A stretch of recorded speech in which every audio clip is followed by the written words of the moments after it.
Hello.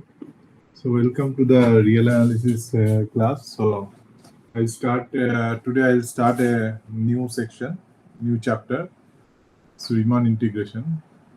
So most of you know how to integrate, but the and also you know some little bit of theory that when a function is integrable. But I'll give a more concrete way on, when a function is integrable. So this is for some special kind of function which are bounded function, and the domain is a closed interval. For such a function, you want to say when such function is integrable or when the integration makes sense. So, so suppose P is a set of all partitions of AB. So what do you mean by partition? Partition means that you divide your closed interval AB into some n plus 1 into n sub intervals.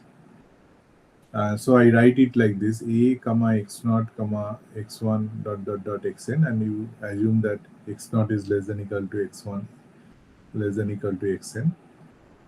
So, set of all such tuple n is any integer. Set of all such tuples you call these are partitions of AB. And so when you have partition, you can define this capital Mi and small mi. So capital Mi is the supremum of fx, where x belongs to xi, x in the interval xi minus 1 comma xi, and mi, this exists because you assume that function is bounded. So now you define a sum, a finite sum. So you denote it by UPF. So this sum depends on this partition and the function here.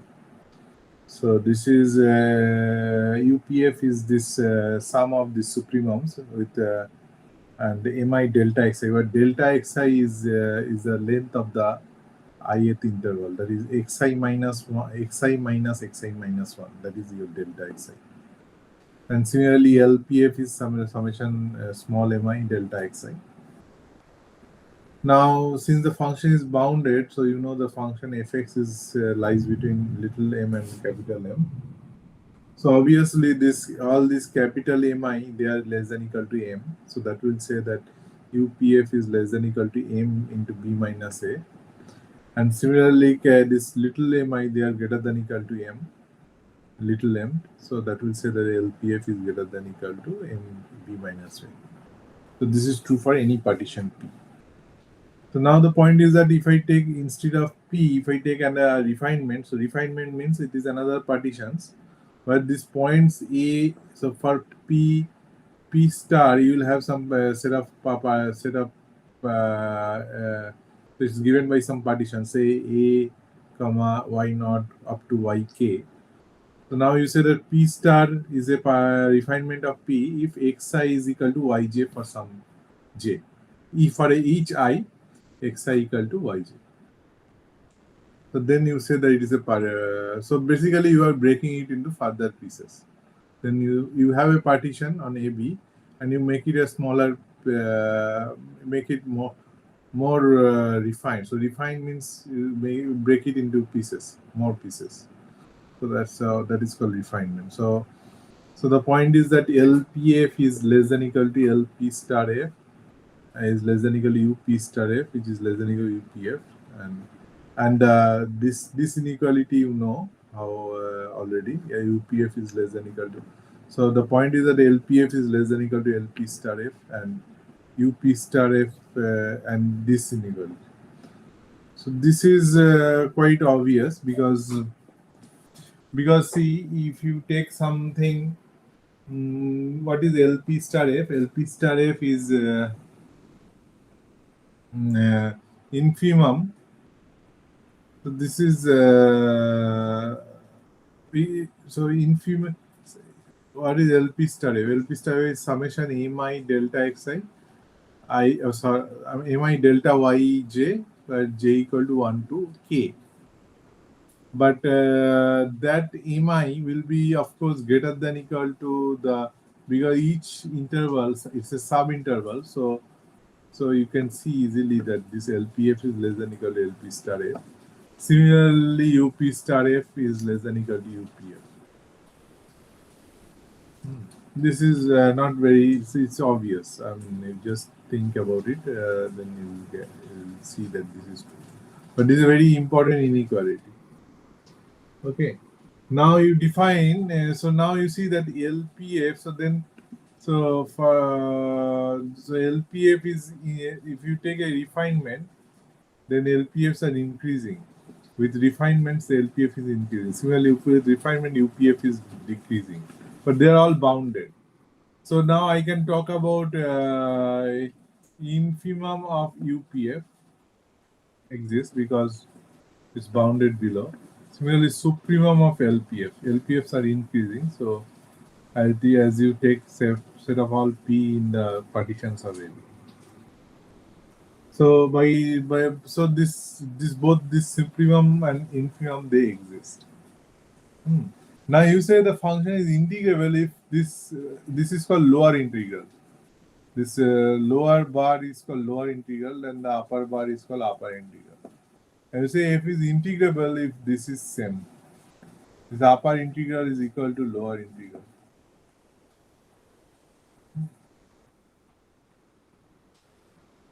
So this is, and you denote the set of all such bounded Riemann integrable function, you denote it by RAB. Okay. So now this is a very important theorem that if you say that if it is integrable, then if and only for every epsilon greater than 0, there exist partitions as the UPF minus LPF. See, it is obvious, because it is intuitively it is obvious, but because LPF, the limit of LPF is the lower integral, and the limit of UPF is the upper integral. So obviously they're different, and if it is integrable, then their upper integral is the same as lower integral. So then, of course, there's difference. This UPF minus LPF, they should come close, right? Because after all, so that is what it says. So it's a if and only if condition. So first you assume that, so you know that LPF is less than equal to, this is from the definition. So now UPF minus LPF is greater than equal to integral of AB minus the upper integral minus lower integral.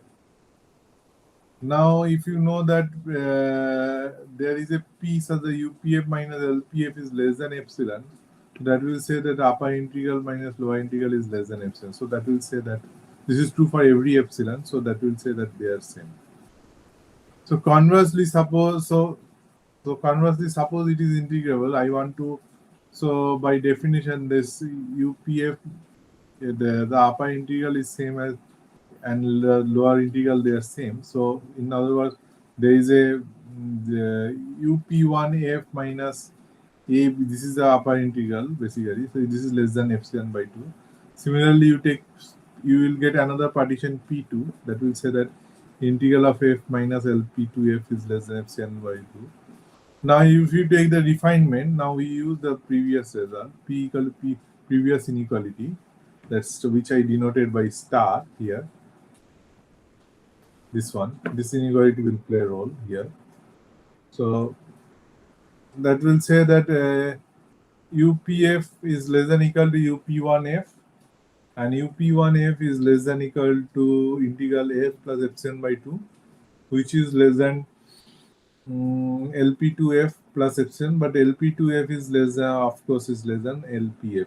So now if you use this term, so the last two terms, it will say that UPF minus LPF is less than epsilon. So now this is a very important result, that if you have a continuous function, then they are all integrable over in a closed interval. Here you will see some application of uniform continuity, because it is a compact set. So continuous functions are uniformly continuous. So what does it mean? That for any epsilon greater than 0, there is a delta such that difference between Fs and Ft is less than epsilon by b minus a. For all St, such that mod of s minus t is less than epsilon. Now let P be a partition, then delta xi, and you do not. So I can choose a partition so that delta xi is xi minus 1 is less than delta. For example, I can choose a some n such that b minus a by n is less than epsilon. So I choose a uniform partition with uniform length. So such partition, I mean, one can do. So one can choose. So we can choose such partition with satisfies this. Now you consider UPF minus LPF. Now UPF minus LPF is nothing but summation mi minus capital little mi delta. Mi is at the supremum in the interval xi minus 1 xi, and infimum is xi minus. I denote it by delta I with that difference. So by uniform continuity and choice of P, UPF minus LPF, this is less than epsilon. So less than epsilon B minus A plus summation delta I. But summation delta I is less than. But what is summation delta I? Summation delta I is summation xi minus xi. Sorry, here it should be xi minus 1. There is a typo. See, so summation, this is nothing but B minus A. So that's so B minus A gets cancelled and you get A. So UPF minus LPF. Now you use the previous result that it is in Riemann integrable if UPF minus LPF is less than epsilon. So that will say that continuous functions over a closed interval, they are Riemann integrable. Right? So this is a nice application of uniform continuity. So this is another nice result. It says that if you have a monotone increasing or decreasing function, then they are all integrable. If monotone increasing bounded functions, and maybe they are integrable. So proof is very simple. Suppose you choose a partition with uniform length, that is a delta each xi. So you divide it like x naught plus 1 by n, x naught plus 2 by n, like that. So I have read, yeah. So this is how you do it, and then define UPF and LPF, summation Fixi delta I, and LPF will be Fx, because it is monotonically increasing. So maximum will be reached at the end point xi, and the minimum at xi minus 1. So then UPF minus LPF is summation Fxi minus Fxi minus 1 delta I. So this is FB minus Fa by n. But we can choose a large n such that FB minus Fa by n is less than epsilon. So that will say that UPF minus LPF is less than epsilon for such P. Now again you use the result that this result again and again we will use that. So we have got a partition such that. So similarly you can prove it for the monotone decreasing function. Now this is a very important result, that suppose you have a function, continuous functions are integrable, monotone functions are integrable. Now you can ask that what about discontinuous functions? Are they integrable? Answer is no. But if your point of discontinuity, if they are finite, then they are integrable. So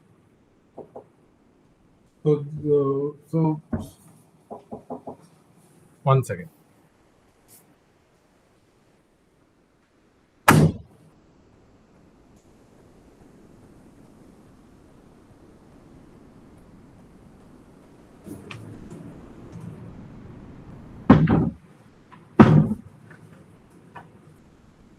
Yes, sorry. So you want to say that whether if you have a discontinuous function, whether it is integer, answer is no. You will see one example. But if your number of discontinuities are finite, then they are integrable. Then such a function is integrable. So how do you prove that? So given function has to be bounded, of course. So if it is bounded, so if it is bounded, you know that it has only first type of discontinuity, the jump discontinuity.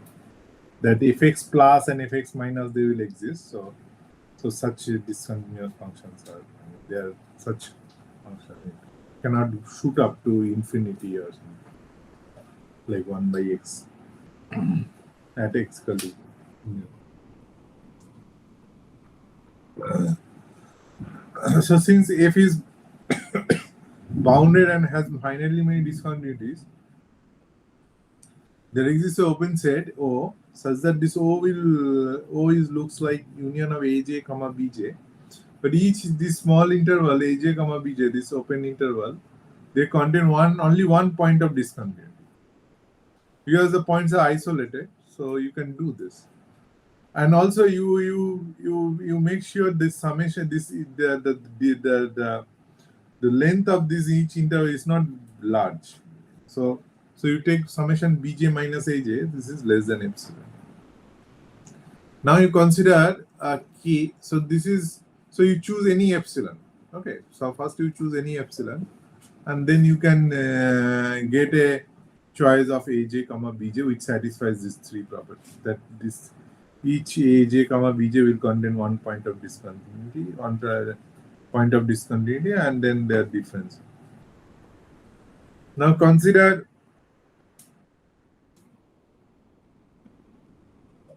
the set K, which is AB minus this open set O. So this O is an open set. So the complement, so K is closed and bounded in R. So since K is compact, so your AB is closed in R and you are taking this. So this is a closed in and bounded. So K is compact. So now, and you consider this F restricted to K, then again it is a continuous function on K. So now you use the continuous function on compact sets, they are uniformly continuous. So that will say that for any epsilon greater than 0, there is a delta such that fs minus ft is less than epsilon for all st, such that mod s minus t is less than delta. Now what you do, now you take a partition of AB in such a way that all these see, you have already chosen some small intervals aj and bj. So this partition will include those points aj comma bj. And another thing, that you don't have anything between aj comma bj. If some say xi is equal to aj, then xi plus 1 has to be bj. Xi plus 1 is not it cannot be something less than bj. Understand? So you choose such a you can choose such a partition because already you have chosen this aj comma bj. This is already you have chosen such. So you can you can choose such partition P. Now you see that UPF minus LPF. Now UPF minus LPF is it satisfies this inequality. It is B minus A epsilon plus 2M epsilon. Why? See, you can divide it into two pieces.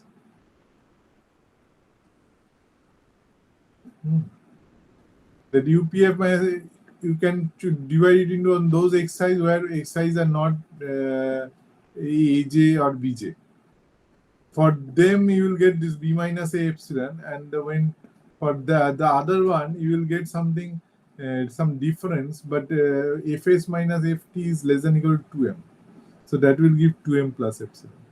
And this is B minus. But now you choose that where m is this supremum of fx. But you know that this epsilon is arbitrary, so this will say that this is small. So this will understand what I am saying. So when you take this UPF minus LPF, so this is UPF is what? Supremum of fx,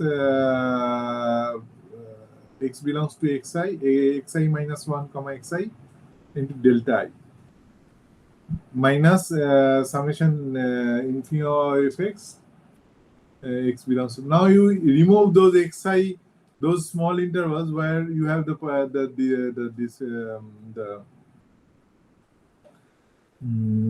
of discontinuity. For that, you will get this part B minus L epsilon.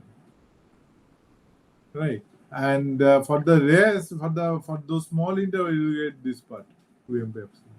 Okay, you just see, I mean, it is obvious. I mean, I didn't write full detail, but you just check this. I think this is okay. So,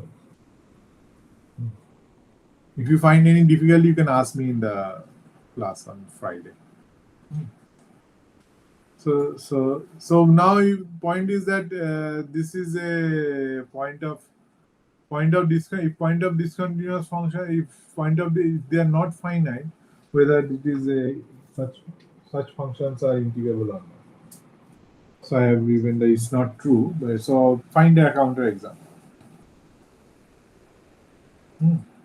Now this is another important thing, that composition of functions are integrable, but under certain conditions. Suppose if f is an integrable function and fx lies between m and m. Suppose phi is also a function. Oh, here this is not phi. This is g. Huh? This is typo. So this is g. G is a function from m comma m to r, but it's a continuous function. Then if you take composition hx, g composition f, which is a function from ab to r, then h is integrable. So here you see that f is just integrable function. I don't assume f is continuous function. If f is just a continuous function, then you know the composition of continuous function is continuous. So that will say that it is integrable. But this is, I am assuming f is integrable. So it is much general functions. So,